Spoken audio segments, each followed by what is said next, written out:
Dans cette formation, nous allons voir comment on peut faire communiquer notre carte embed avec un périphérique à travers une liaison série.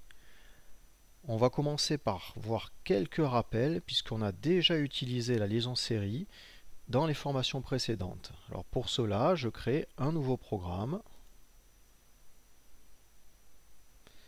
que je vais appeler démo serial.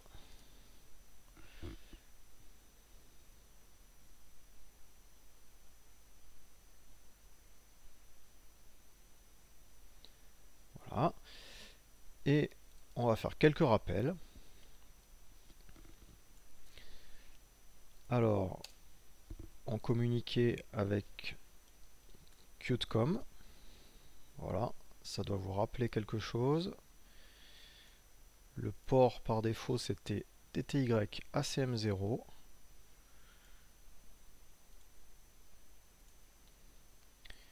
Et pour communiquer, on avait vu qu'on disposait de l'instruction printf, alors qui permet par exemple d'afficher une variable.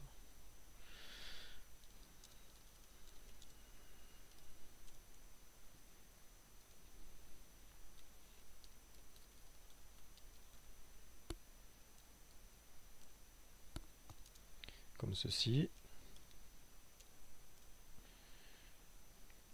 Ou même on va faire mieux, on va l'incrémenter.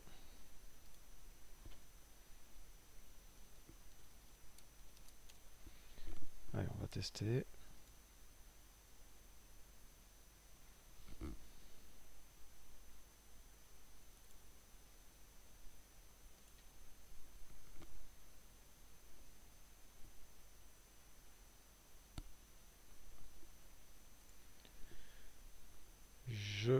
J'ouvre la communication. Je redémarre la carte. Et là, j'ai donc ma température virtuelle qui s'affiche et qui s'incrémente. Donc ça, on l'a déjà vu. On a vu également la fonction error qui permet de quitter le programme avec un message.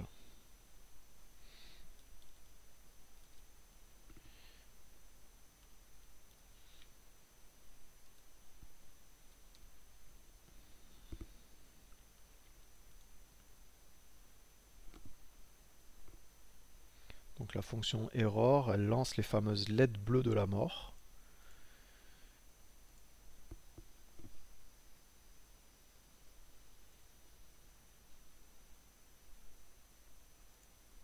Le programme est passé.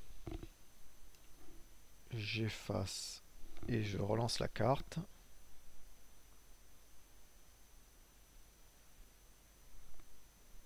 Voilà, bon, c'est pas apparu dans le bon ordre, il y a eu un petit bug, mais j'ai bien les LED bleues de la mort. Donc voilà pour les rappels.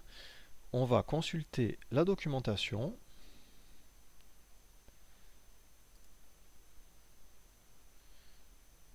Documentation. API documentation.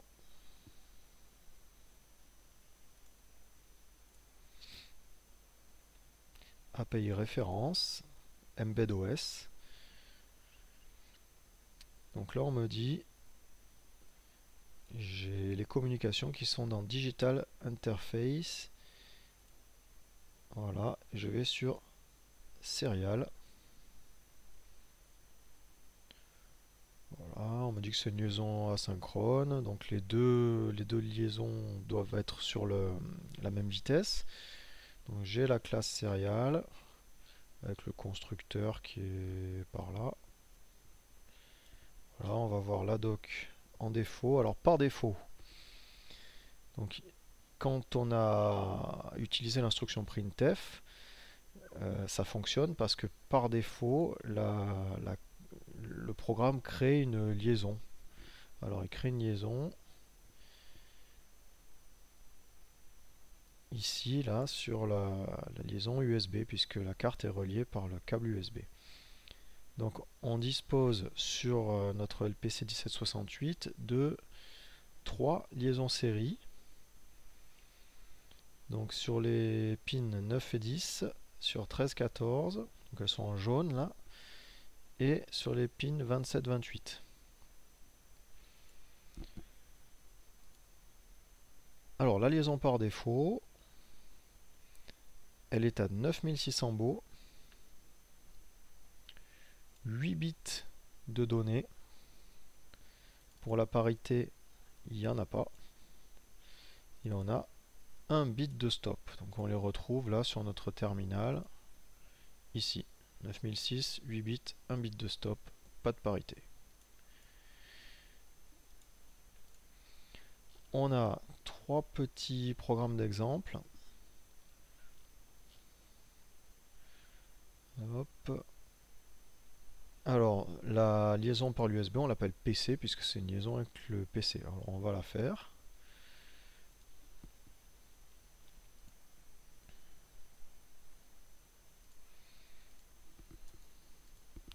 Alors, c'est la classe Serial. La doc de la classe se retrouve ici.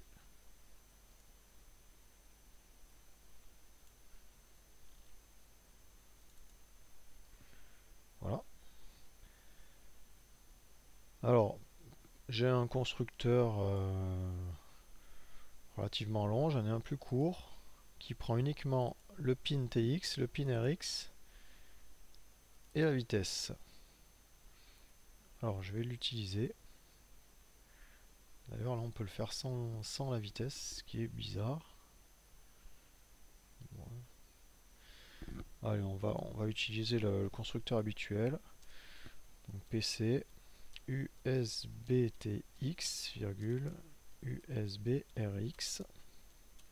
Voilà, et là je vais faire exactement la même chose que mon programme précédent. Je vais afficher un message. Alors là, ça sera plus printf, ça sera pc.printf.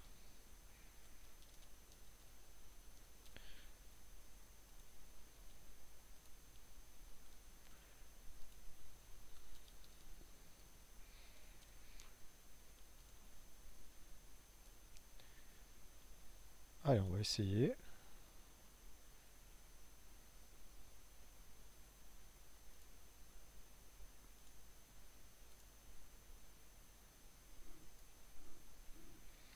Je redémarre la carte. Donc j'ai bien mon message qui s'affiche. Alors rien de nouveau, on va voir une autre instruction. C'est lorsqu'on veut écrire un seul caractère. Donc si je déclare un caractère, char C, je vais mettre A. Cette fois-ci, pc.putC, C. Voilà, si je fais C++,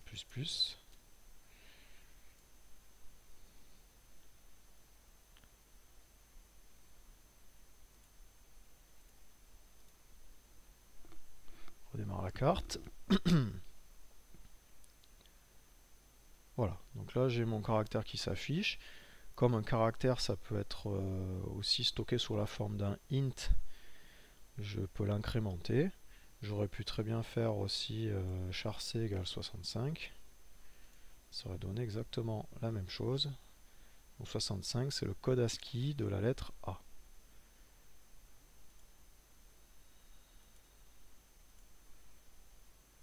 Voilà, ça donne la même chose. Donc on a vu printf, on a vu putC. On va voir comment on peut maintenant récupérer quelque chose.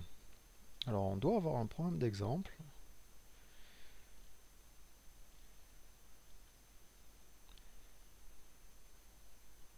Voilà, il est là. Alors on voit qu'on a la méthode readable. Readable, elle est là. Et on vous dit, ça renvoie 1 s'il y a un caractère dans le buffer qui est prêt à être lu. Sinon, ça renvoie 0. Allez, on va essayer. Par exemple, je peux faire un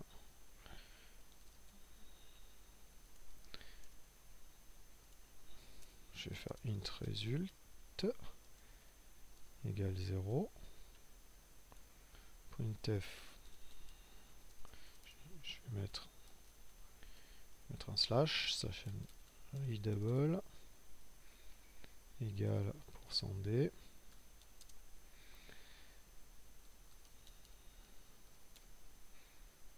Et là je mets result égale pc.readable. Allez, on va voir ce que ça donne.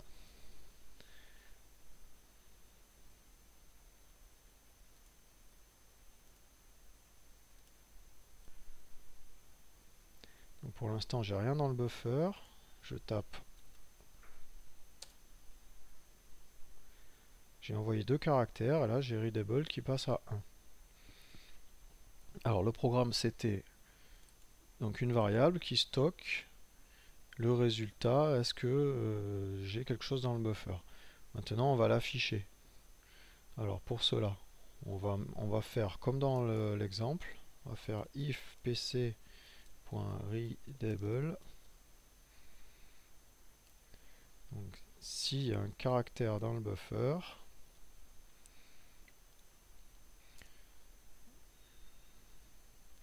on va faire pc.putc, pc.getC. GetC, c'est pour récupérer un caractère. Donc s'il y a un caractère dans le buffer, je l'affiche. Sinon, je fais rien, j'attends une seconde et je refais mon test. Bon, ça, je n'ai plus besoin.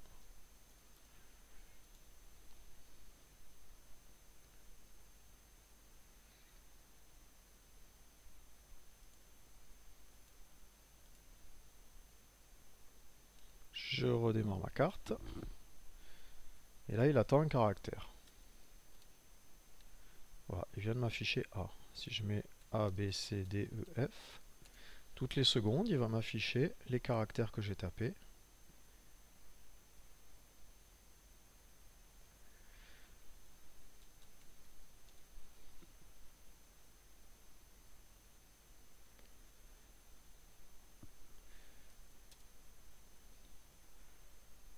Donc voilà pour la récupération des caractères. Alors on a un troisième programme d'exemple où on voit qu'on peut attacher une fonction à appeler lorsque la liaison série déclenche une interruption sur la réception d'un caractère. Alors le mieux c'est de tester le programme d'exemple.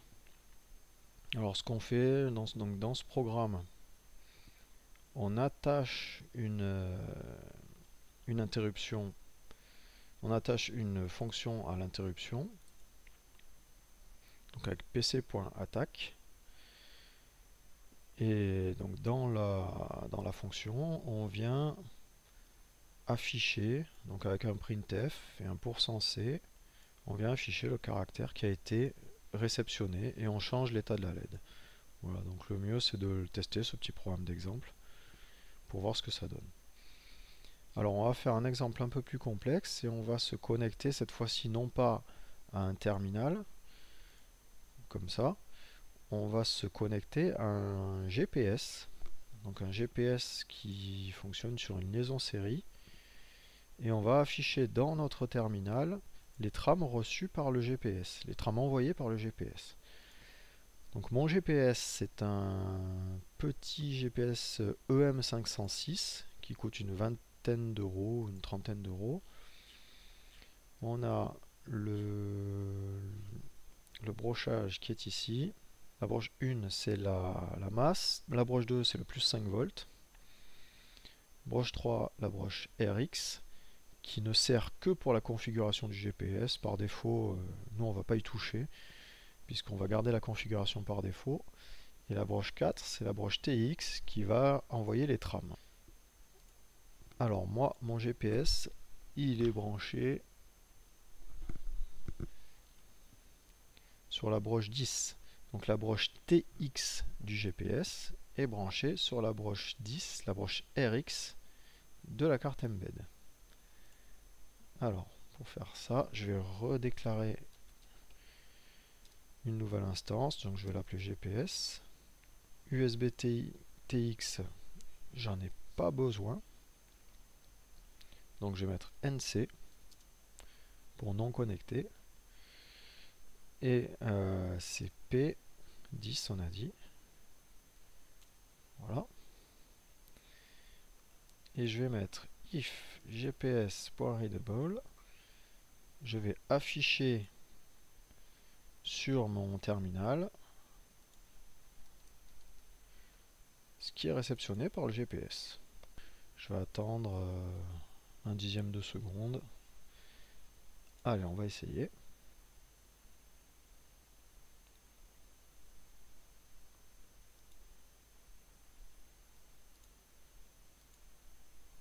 Je redémarre la carte. Et là, j'ai des caractères incompréhensibles. Alors, qu'est-ce qui se passe? C'est un problème qui arrive assez souvent. C'est que j'ai mal configuré la vitesse de connexion sur mon GPS, puisque lui, alors je ne sais plus où c'est écrit dans la documentation, mais il fonctionne pas à 9600 baux. Bon, bref, c'est quelque part dans la doc. Il fonctionne à 4800 baux. Alors on va la changer. On va aller voir la doc. Et là j'ai une méthode beau avec qui prend en paramètre un int. Donc je fais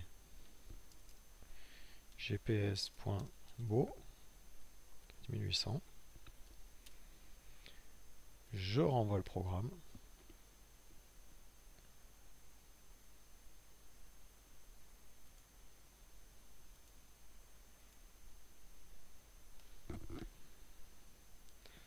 Voilà, c'est quand même beaucoup mieux. Alors le format des trames. Donc là, mon GPS est en intérieur, donc il capte pas super bien. Donc j'ai des trames qui sont incomplètes. Alors lorsqu'une trame est incomplète, donc les données sont séparées par des virgules, et lorsqu'une donnée n'est pas disponible, il y a un vide. Voilà. Donc lorsque deux virgules se suivent, c'est que la trame est incomplète. Alors les trames, on les a là.